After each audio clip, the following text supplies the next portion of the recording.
I'm national correspondent Kayla Gaskins on Capitol Hill. The longest government shutdown in history could end this week because the Senate has a compromise plan with enough support to pass. A breakthrough on Capitol Hill. The American people have suffered for long enough. After a 40-day stalemate, enough Democrats crossed the aisle Sunday and joined Republicans. The motion upon reconsideration is agreed to, giving Senate leaders the votes they needed to advance a compromise package to reopen the government. They decided to put principle over their personal politics. The agreement will fund multiple agencies for the full fiscal year and all other agencies until January 30th of 2026. In exchange, Democrats have the commitment from the White House to rehire federal workers fired at the start of the shutdown and a promise to vote on extending the expiring Affordable Care Act tax credits. You know, I've got some folks who didn't like the vote, but I'm going to have a whole lot of federal employees who are going back to work and they're getting their paychecks. 8 senators broke rank in the Democratic caucus to advance the compromise. 2 Democrats and 1 independent supported the GOP plan since the beginning of the shutdown. And on Sunday, 5 more Democrats joined. None of these lawmakers are up for re-election next year, but amid intense backlash, they are being accused by many Democrats of caving to President Trump and Republicans. Maine Senator Angus said Democrats' tactics weren't working and weren't ever going to work. The problem was after over 40 days, neither of those goals was being accomplished.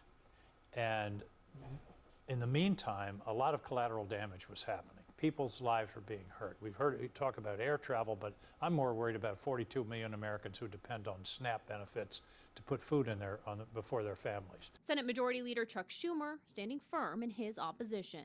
I cannot support the Republican bill that's on the floor because it fails to do anything of substance to fix America's health care crisis. The government won't reopen until the House also passes the compromise plan and President Trump signs it. On Monday, Speaker Mike Johnson gave House members 36 hours to return to Washington and prepare for a vote. On Capitol Hill, I'm Kayla Gaskins. The historic shutdown could be over as it enters its 41st day. Yesterday, 8 Democrats broke with Senate Minority Leader Chuck Schumer in a sign that they were willing to compromise to try to reopen the government while those negotiations do continue. And joining us now to discuss this and more headlines on the Hill is our Washington insider, Armstrong Williams. Good morning to you, sir. You know, you called it and said we would soon see the government reopen with enough Senate Democrats to agree on some kind of a CR. Tell us what's happening on the Hill right now.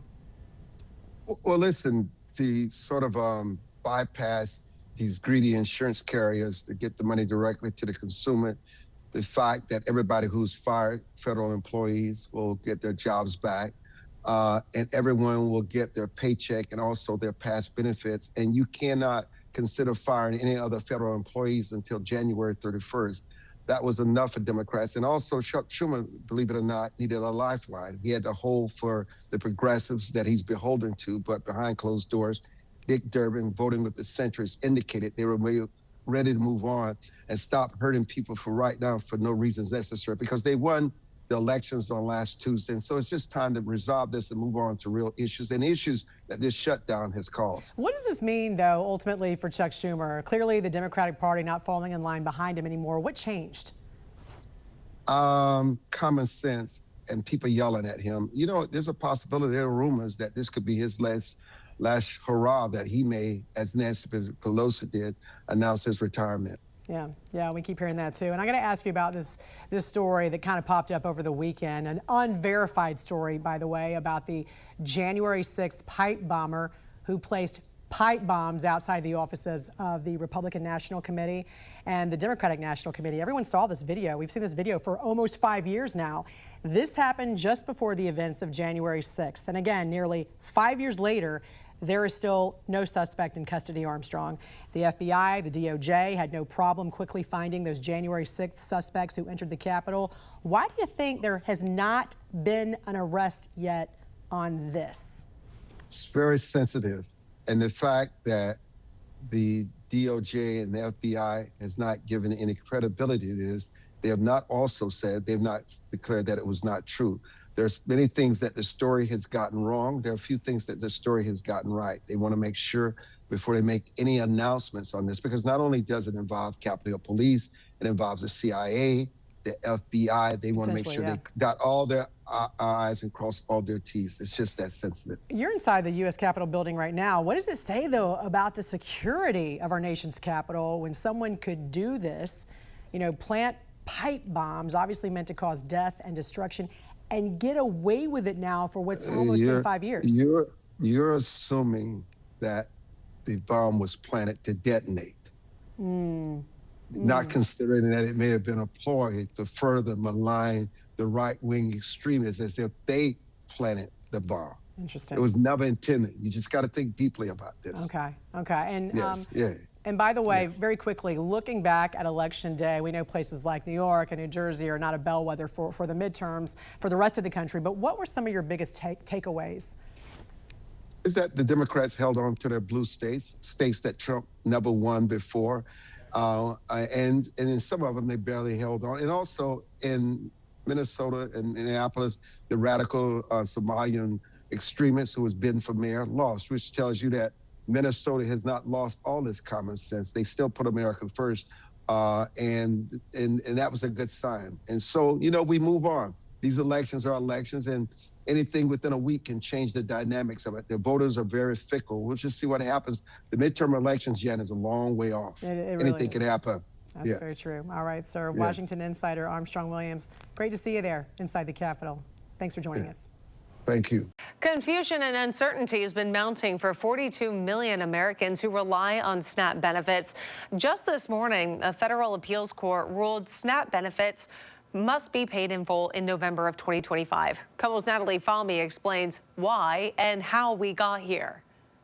It has been a windy road these past 10 days as the battle to fully fund SNAP or not in the month of November has played out in courts across the country. I'm angry. I'm very angry. SNAP recipients in Washington state, like Georgia Gillespie, are more than frustrated. It's really tough. It's very tough to not have control of your own survival. She hasn't received her benefits this month and says now she's needing to make difficult decisions to keep food on the table. But how did we get here?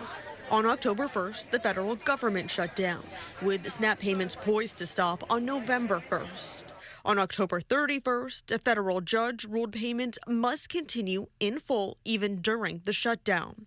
The Trump administration appealed the ruling on November 7th.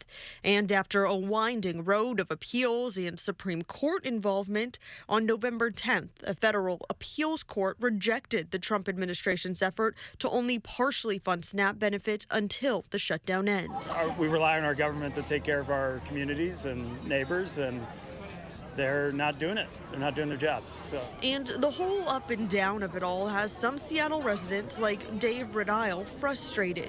He says lawmakers in D.C. should have never let the shutdown get to this point. They need to figure it out. And even with positive signs from the Capitol that the shutdown could end soon, he's not confident that things will bounce right back to normal. I think there'll be a lot of impacts. They'll continue. In Washington state, Governor Bob Ferguson did announce that 250,000 households did receive their SNAP benefits. That is about half the number of households in the state that rely on the benefit. In Seattle, I'm Natalie Fahmy, KOKH News.